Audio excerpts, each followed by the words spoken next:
from the Capcom or Capsule Communicator here in Mission Control Houston up to NASA astronaut Christina Cook on board the Orion spacecraft, confirming that the Orion spacecraft is in the correct attitude for the upcoming perigee raise burn.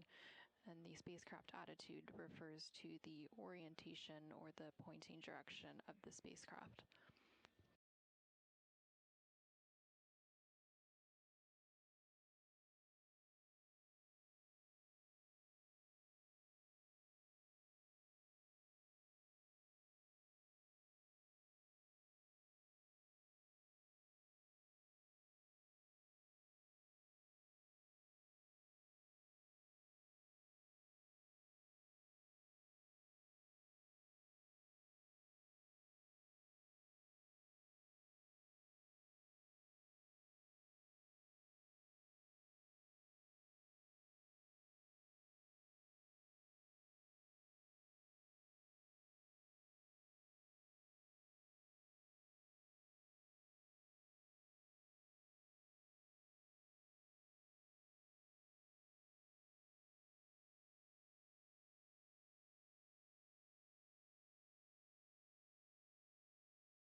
And this is Mission Control Houston. We are about 1 minute out from the perigee raise burn. Again, that burn expected to last about a minute, and that burn will raise the perigee, or the highest point of Orion's orbit.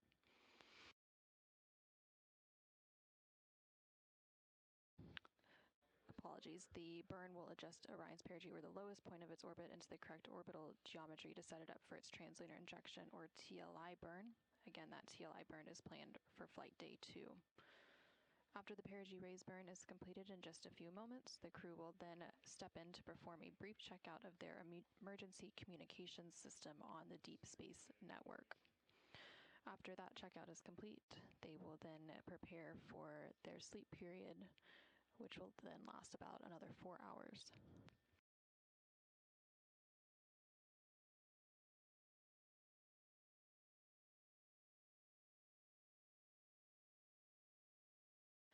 And that perigee raise burn is now underway.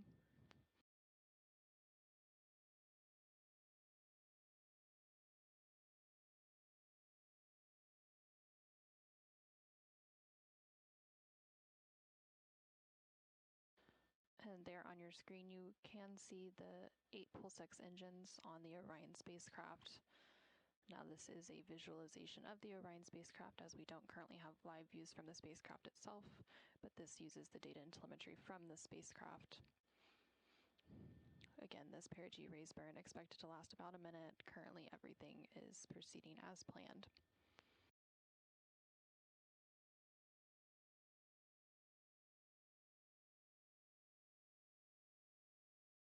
And we do have confirmation that that burn is complete. It was a good burn.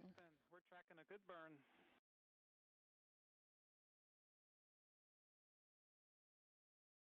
And we see the same, and with a bonus trim burn.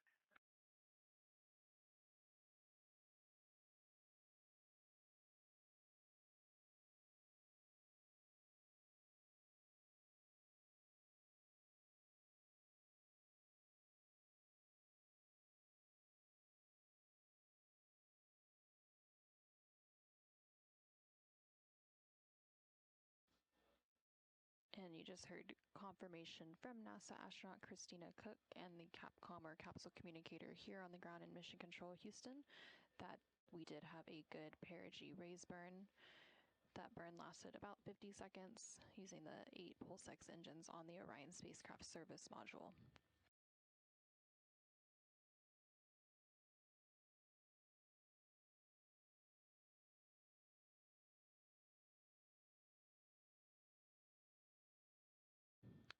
And there on your screen, you are seeing a live view of the Orion spacecraft from one of its solar array wing cameras, and you can also see another one of the solar array wings on the bottom right hand of your screen from the Orion spacecraft.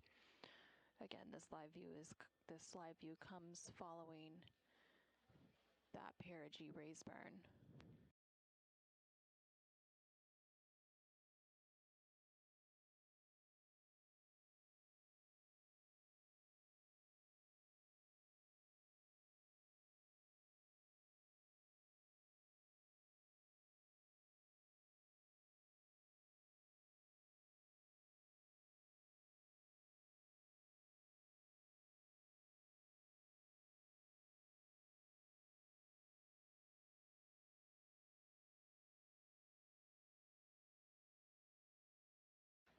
And there in the distance, now just going off of the screen, we did see a distant view of the moon following that perigee raise burn coming from that solar array wing camera. Again, the Orion spacecraft is currently about 220,000. And good morning, Victor. We'll take those readings. Good morning, Mike. You have CO2 2.8, O2 19.0, 68.1 degrees, 14.55 psi.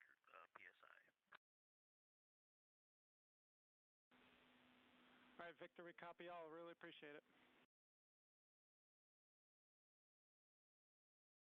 Happy to help.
burn execution for us, if that's okay, so we can get position for the EMERCOM check.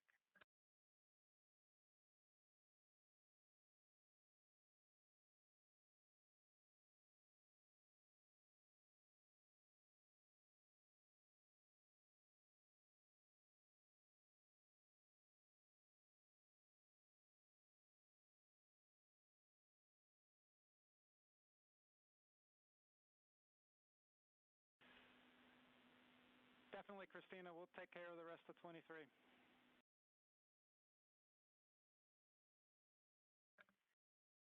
Thank you.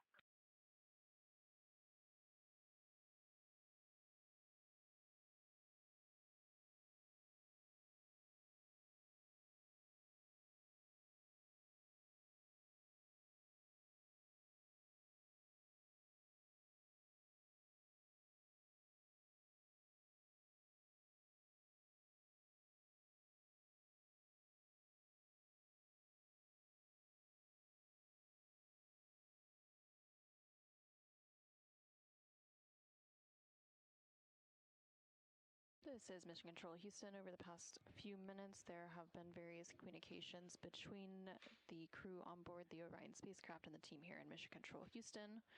One of the first calls we heard was from NASA astronaut Victor Glover, who was reporting some of the AGA, or anomaly gas analyzer readings. The AGA is a portable laser-based instrument that detects trace contaminants aboard Orion. EMERCOM checkout, just confirm you are handling step 1 of 21.2.8. And good morning, Reed. Yes, we are taking care of step 1, and in step 2, the antenna will be number 3.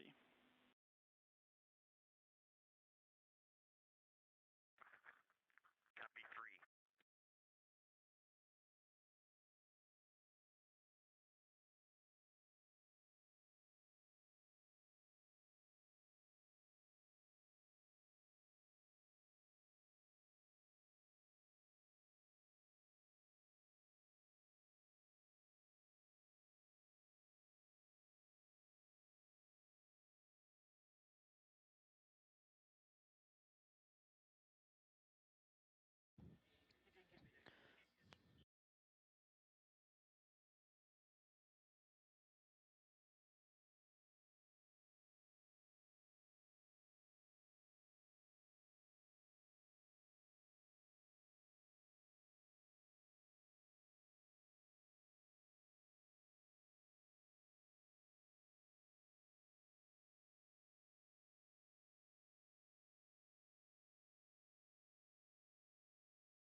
And this is Mission Control Houston. The crew is now stepping into their emergency communications checkout using the Deep Space Network.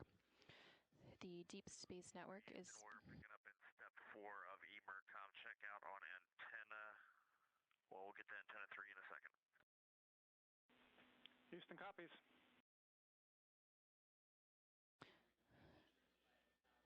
Again, this is Mission Control Houston. That communication there between NASA astronaut Reed Wiseman and the Capcom, or capsule communicator, here in Mission Control Houston, discussing the emergency communications checkout that is currently taking place. Again, that emergency communications checkout is being done connected to the Deep Space Network. The Deep Space Network is NASA's international array of giant radio antennas that support interplanetary spacecraft missions, plus a few that orbit Earth. And this Deep Space Network also provides radar and radio astronomy observations that improve our understanding of the solar system and the larger universe.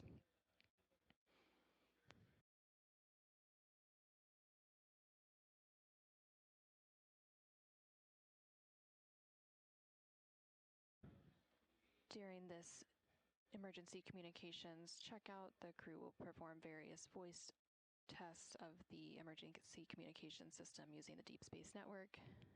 This checkout is being done to ensure that if the Orion spacecraft was to lose communications, they would be able to regain communications from Mission Control Houston using this emergency comm system in the event it lost that communications. But again, that's not expected. This is just one of those checkouts that is being performed on the Orion spacecraft before that translunar injection or TLI burn slated for tomorrow. There were some additional checkouts of the spacecraft completed prior to their initial sleep period earlier today.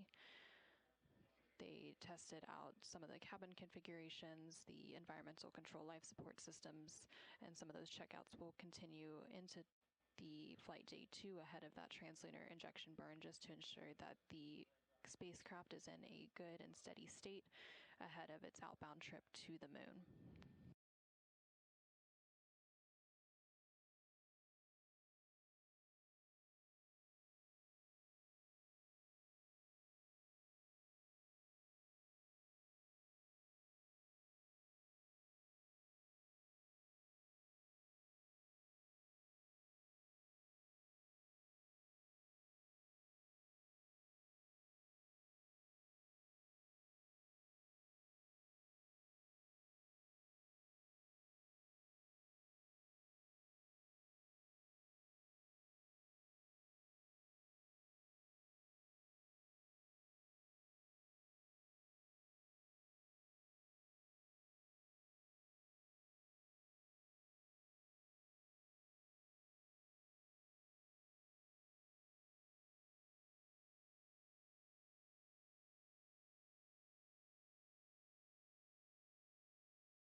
Integrity Houston, I'm calling on OE1. I heard your call down on emercom. We're still configuring uplink. I'm going to attempt to call on emercom on uplink here shortly. Okay, we are in instruction 26. Do you want us to hold here and leave emercom on? Do not execute 26.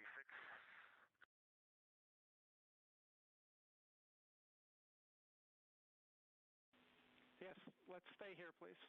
stay here, please. Hey, Mike, we have you loud and clear on emercom as well.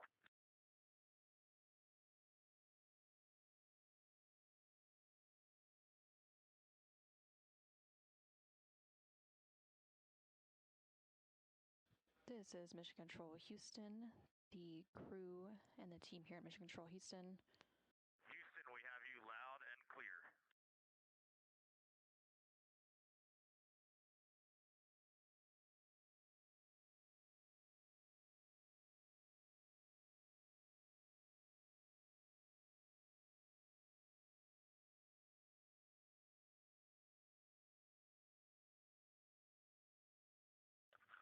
Okay, copy that.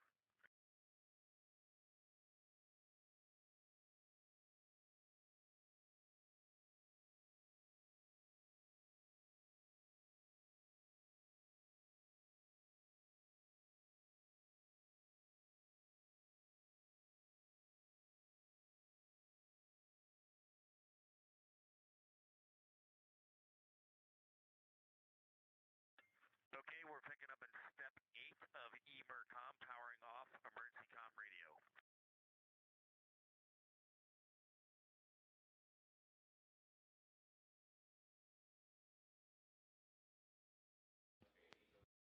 This is Mission Control Houston, the crew here on the ground, along with the Artemis 2 crew on board the Orion spacecraft, just completed their emercom or emergency communications checkout using the Deep Space Network, and that checkout was successful on both ends.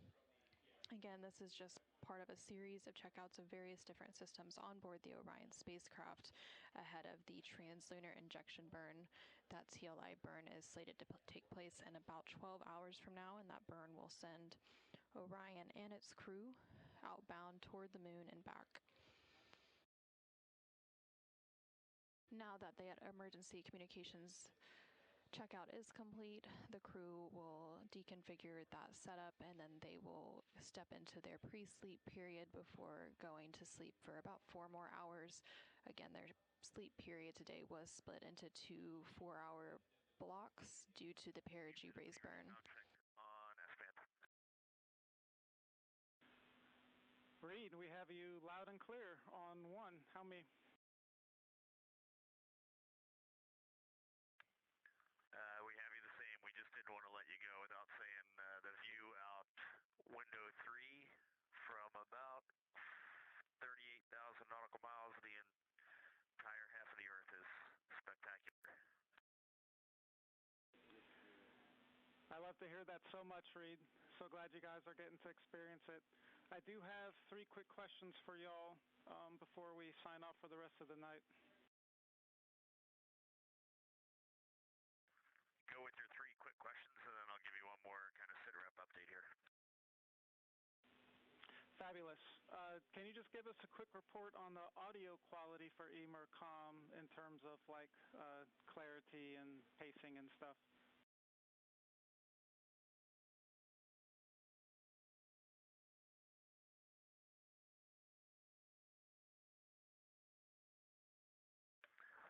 It was crystal clear, maybe a little lower volume, but that might have been my fault because I didn't have the volume all the way up on the F7 emercom panel, but it was outstanding. All right, excellent. Great to hear, Reed. And then my other question is about the cabin temperature. We did raise the shell heaters. It looks like it's gone up a couple of degrees in there. Hopefully that's a little better. The question is, was the coldness more just from the cold air directly coming from the vents, or would you say it was just a general cabin temperature?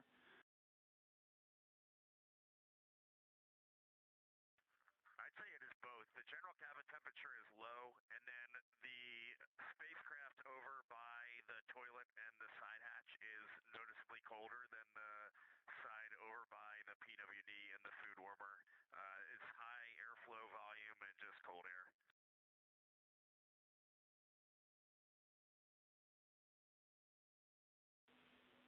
Great, thanks for the report. And my last one is actually more of a comment than a question. I know we were having a little trouble with the handheld mics and y'all's volume coming down to us. Just wanted to be clear how the mic is set up. It sort of has a front and a back. They look the same, but the microphone side, just under the top of the mic, will have a little black raised nub that you can feel and maybe particularly see. That is the microphone side of the mic. You flip it over 180, it looks the same, but that is the noise canceling side of the mic. So just ensure that you're talking into that side for that.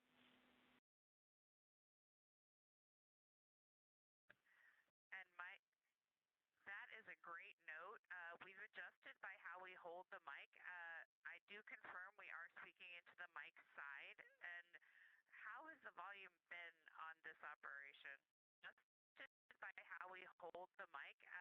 I do confirm we are speaking into the mic side. And how has the volume been on this operation? Great. Ever since y'all have been awake for this PRB ops, it's been loud and clear. We have no concerns.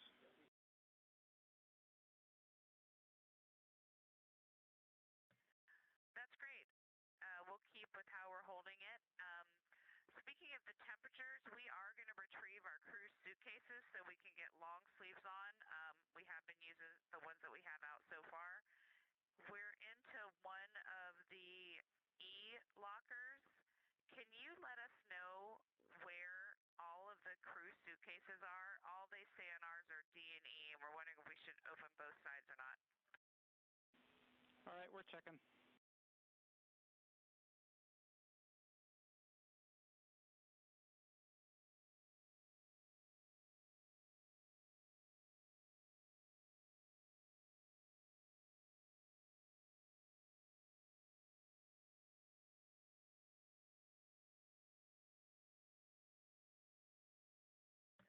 And Mike, we found Glover Hansen in the E locker so far.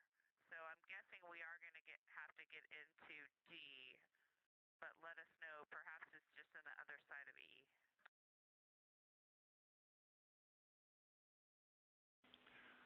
All right, and yes, got confirmation down here. We do expect you to go into locker D Delta to get the other suitcases.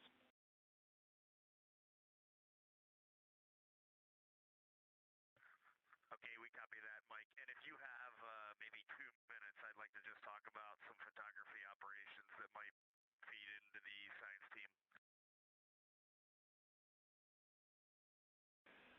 We do have those 2 minutes, Reed. Let's go. We're noticing on the GoPros, on video in particular, it's very hard to get the gains to come down. Everything is just very white, bright, and washed out. The iPhones, you have to manually go in and bring the gain down, and even at that, it's very difficult. It's like walking out back at your house and trying to take a picture of the moon. That's what it feels like right now, trying to take a picture of Earth. On the D5 with the window shroud and window 3, D5, long lens, window shroud on window 3. Very easy to maneuver. We're using a 3-frame bracket, and we're getting some outstanding pictures of the Earth. They seem to be pretty crisp, even at 400 millimeters. So on a good first hack, the window shroud with the long lens is a very workable solution. But the more modern cameras are definitely having trouble gaining themselves down. Maybe there's some ideas that can be come up with in the next day or two to help us out on that. That's it.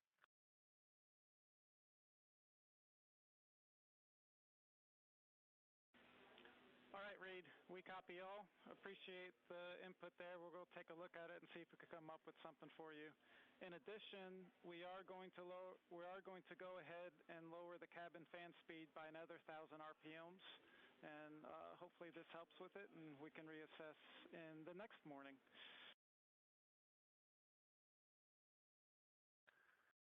Okay, that sounds good. Can you look, do you have the either the ISS tracker, do you have the world map up in there, and can you tell me the sun is set just west of a continent. I can't tell what continent it is, whether it's South America or Africa.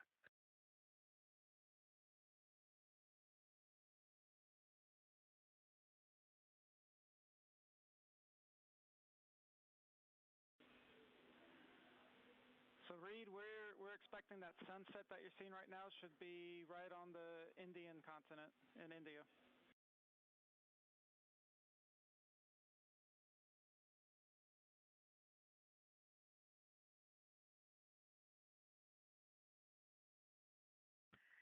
Yeah, I just wanted to describe for you guys the beauty that we're seeing. You can actually make out the coastline of the continent. You can make out rivers because of the sun glare. You can see high thunderclouds, and all the while you can see the entire terminator, and you can see the South Pole lit up. It's just phenomenal.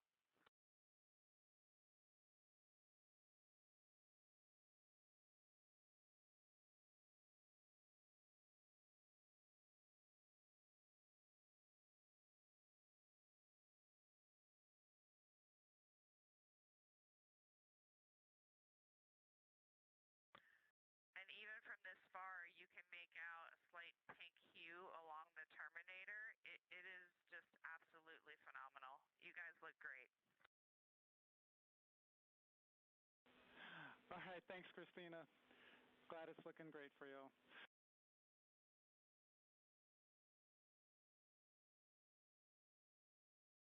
And I'm glad we got to do some comm checks with you for real, Mike. I know, I wouldn't miss it for anything else in this mission, so I made sure, Dr. Love here, I got this emercom shift just for this.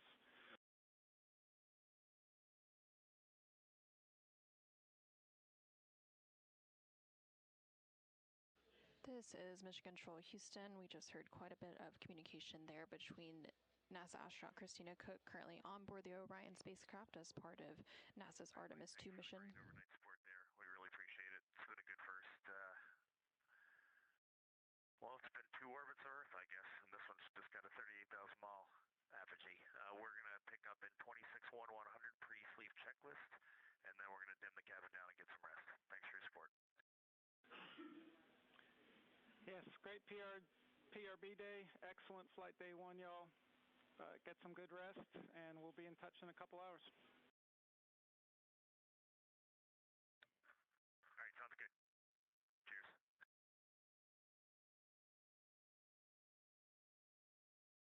Again, this is Mission Control Houston. Again, that chatter between both NASA astronauts Christina Cook and then NASA astronaut Reed Wiseman, currently on board the Orion spacecraft as part of the Artemis 2 mission.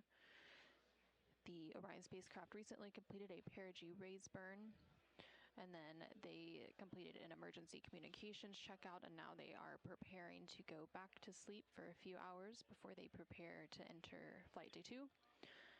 But during some of that communication, they were talking about the cabin temperature inside the Orion spacecraft, requesting that the temperature be increased if possible.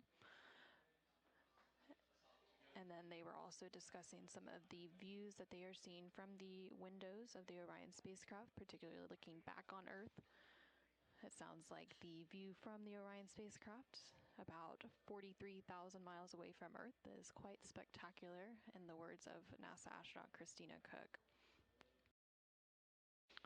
In regard to the cabin temperature, that is being worked by the EECOM position here in Mission Control Houston. That stands for Emergency Environmental and Consumables Manager, and they are responsible for the internal thermal control systems, air and water supply, and purification system, and they also manage emergency response. The equivalent of this flight control position in the International Space Station Flight Control Room is known as ETHOS. Again, on your screen, you are seeing views from the Artemis Real-Time Orbital website, or AROW. These views are provided when we do not have live views from the Orion spacecraft cameras itself, but it uses the data and telemetry. Go ahead.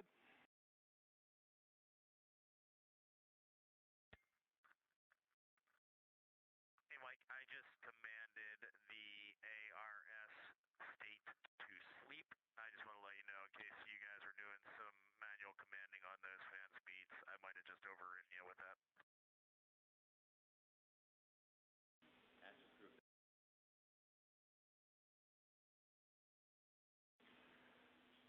Reed, we were anticipating you setting the ARS to sleep, so it did not affect the fan. And one last question for you.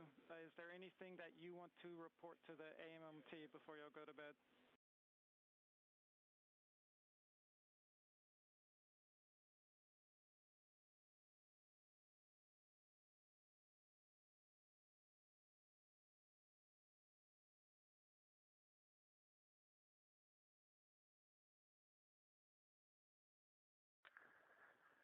On the technical side, Mike, I'm sure you all are covering it down there. We are getting a lot of SM prop system cautions.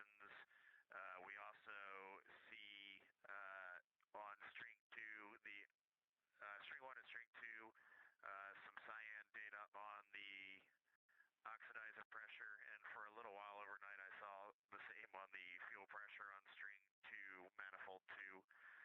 Right now, manifold 4 fuel pressure is missing. So we are just seeing some nuances there. That's interesting.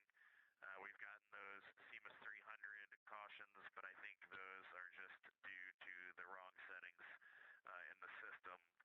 And other than that, we got a few things.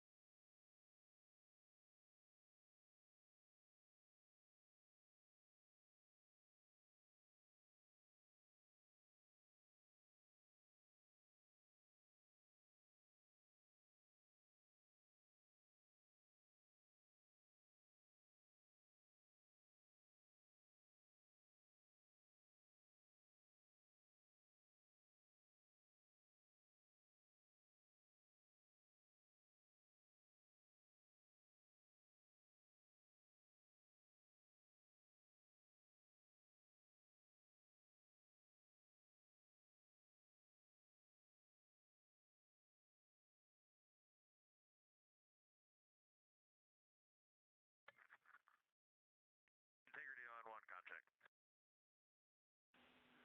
Reed, got you loud and clear. Sorry about that. We were just going through a data rate change. Snuck up on us. I copied all the way. You were talking about the cautions, and then I said, other than that, we've got a few things, and then that's where you cut off.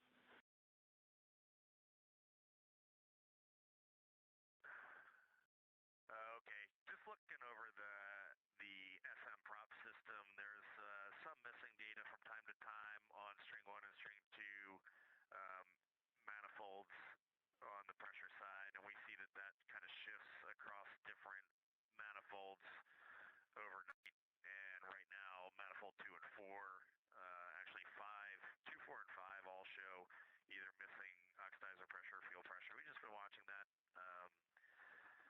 And then cabin temperature is probably the biggest one impacting crew habitability right now. And but honestly, a few other things we would talk to Jeff about on ascent and just some post-MECO items, but none that would be a lean against the AMMT.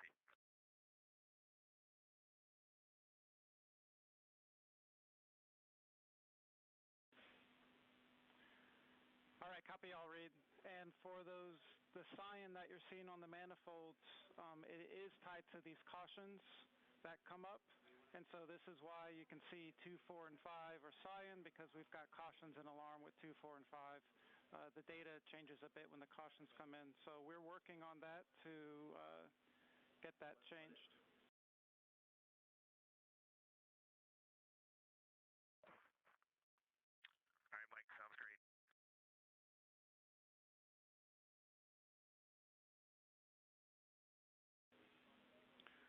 All right, Reed, that's all we have. Y'all have a great night.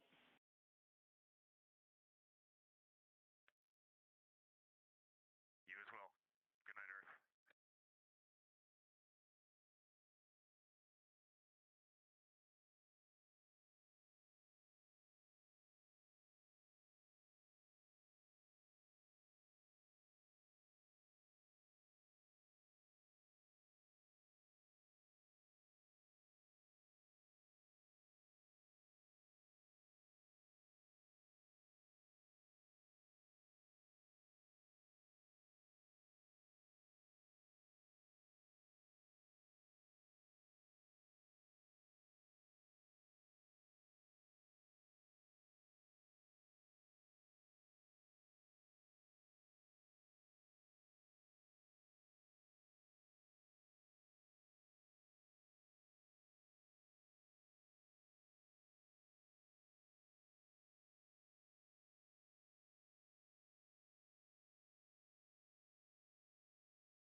ICPS thermal turn, 4 hours, 03 minutes, 34 seconds. Depart no later than 4 hours, 30 minutes, 37 seconds. USS-2 TIG, 4 hours, 50 minutes, 07 seconds. Mandatory burn. ICPS disposal burn, 5 hours, 00 minutes, 11 seconds.